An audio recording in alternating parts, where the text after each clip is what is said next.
Halo sahabat Dute, kembali lagi dengan saya Nita Fitrian Rizai dengan NIM 8602955506 Fakultas FKIP jurusan Pendidikan Guru Sekolah Dasar. Di video kali ini, saya akan membahas pilar-pilar pendidikan dan relevansinya di era digital. Pembahasan pertama yaitu makna pilar dalam konteks pendidikan sebagai dasar atau tiang penguat sistem pendidikan. Pilar-pilar pendidikan yang mengacu pada UNESCO di tahun 1996 dalam kegiatan The International Commission on Education for the 21st Century, yang mana pilar tersebut dianggap sebagai prinsip yang mendasari pengajaran dan pembelajaran serta desain kurikulum untuk pendidikan abad ke-21. Pilar ini juga pada dasarnya mendidik kita untuk belajar dalam upaya untuk menopang pembangunan pendidikan yang terdiri dari 4 pilar, yaitu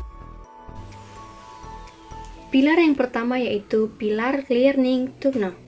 Pilar ini mengatakan bahwa pendidikan merupakan prinsip belajar untuk mengetahui hal-hal yang spesifik bagi perluasan cakrawala.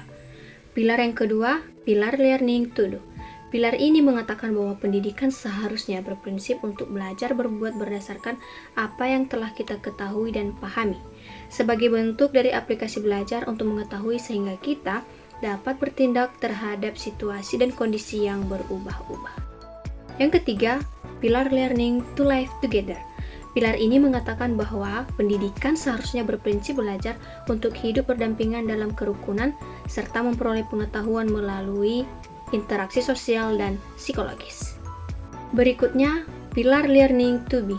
Pilar ini mengatakan bahwa pendidikan seharusnya menekankan prinsip belajar untuk menjadi diri sendiri, di mana seseorang dapat mengembangkan potensi dirinya, penilaian dirinya, dan bertanggung jawab bagi dirinya sendiri. Keempat pilar pendidikan ini secara filosofis merupakan prinsip pembelajaran sepanjang hayat. Pembahasan berikutnya, prinsip dasar pendidikan menurut Ki Hajar Dewantara, Ing Ngarso Sungtulodo, Ing Madya Mangunkarso, dan Tuturi Handayani. Mengingatkan kembali 3 filosofi pendidikan Ki Hajar Dewantara, ada 3 hal yang diamanatkan oleh Bapak Pendidikan kita Ki Hajar Dewantara. Yang pertama, Ing Ngarso Sungtulodo, atau di depan memberi teladan. Sebagai pendidik atau pemimpin, kita harus memberikan contoh dan suri tauladan yang baik dalam tindakan maupun sikap.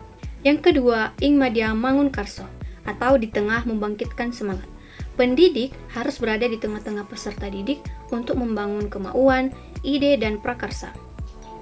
Berikutnya, Tuturi Handayani, atau di belakang memberi dorongan. Pendidik mengikuti di belakang untuk memberikan dorongan moral dan dorongan semangat agar anak didik berani melangkah maju. Maknanya, jadilah teladan, jadilah orang yang membangkitkan semangat, doronglah anak-anak menjadi manusia-manusia yang merdeka dan manusia-manusia mandiri. Pembahasan berikutnya, analisis relevansi dan tantangan penerapan prinsip Ki Hajar Dewantara dalam era digital. Pada bagian relevansi prinsip Ki Hajar Dewantara dalam era digital, pemikiran Ki Hajar Dewantara tetap sangat relevan dan diterapkan pada era digital. Karena tujuan pendidikan tidak hanya berfokus pada penguasaan teknologi, tetapi juga pada pembentukan karakter dan pengembangan potensi peserta didik secara menyeluruh. Prinsip pertama, Ing Ngarso Sungtulodo, atau di depan memberi teladan. Dalam era digital, guru harus menjadi teladan dalam penggunaan teknologi yang bijak.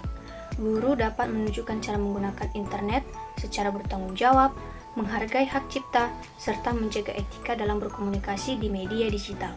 Dengan demikian, peserta didik tidak hanya mahir menggunakan teknologi, tetapi juga memiliki karakter yang baik. Ing Madya Mangunkarso, di tengah membangun semangat atau memberi semangat. Pada pembelajaran daring, guru berperan sebagai fasilitator yang membimbing dan memotivasi peserta didik. Guru dapat menciptakan suasana belajar yang aktif melalui diskusi virtual, proyek kolaboratif, dan penggunaan media pembelajaran yang menarik sehingga semangat belajar tetap terjaga. Selanjutnya, prinsip Tuturi Handayani, di belakang memberi dorongan. Era digital memberikan kesempatan kepada peserta didik untuk belajar secara mandiri melalui berbagai sumber belajar online. Guru berperan memberikan arahan dan dukungan agar peserta didik mampu mengembangkan kreativitas, berpikir kritis, dan bertanggung jawab terhadap proses belajarnya. Pendidikan yang memerdekakan Ki Hajar Dewantara menekankan bahwa pendidikan harus memerdekakan manusia. Teknologi digital memungkinkan peserta didik belajar sesuai minat, bakat, dan kecepatan belajarnya masing-masing melalui berbagai platform dan sumber-sumber belajar yang tersedia. Selanjutnya, tantangan penerapan prinsip Ki Hajar Dewantara dalam era digital. Tantangan dalam pembelajaran daring, interaksi langsung antara guru dan peserta didik menjadi terbatas. Akibatnya, guru lebih sulit memahami kondisi, kebutuhan, dan perkembangan karakter peserta didik dibandingkan saat pembelajaran tatap muka. Rendahnya literasi digital, tidak semua peserta didik mampu menyaring informasi yang diperoleh dari internet. Banyak informasi yang tidak valid atau mengandung hoaks sehingga dapat memengaruhi pemahaman dan pola pikir peserta didik. Tantangannya juga dapat dilihat pada pembentukan karakter peserta didik. Penggunaan teknologi yang berlebihan dapat menyebabkan peserta didik yang kurang disiplin, kurang bersosialisasi, dan mudah terdistraksi oleh media sosial atau permainan daring. Hal ini menjadi tantangan dalam mewujudkan pendidikan karakter yang menjadi fokus pemikiran Ki Hajar Dewantara. Kesiapan dan kompetensi guru tidak semua guru miliki.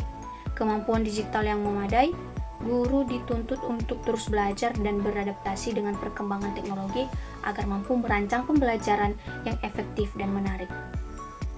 Tantangan berikutnya terlihat dalam kesenjangan akses teknologi. Masih terdapat peserta didik yang memiliki keterbatasan akses internet, perangkat digital, maupun sarana pendukung lainnya.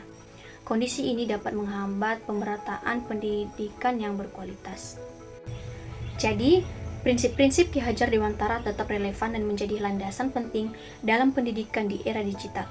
Nilai keteladanan, pembimbingan, pemberian motivasi serta pendidikan yang memerdekakan dapat mendukung pembelajaran yang lebih bermakna.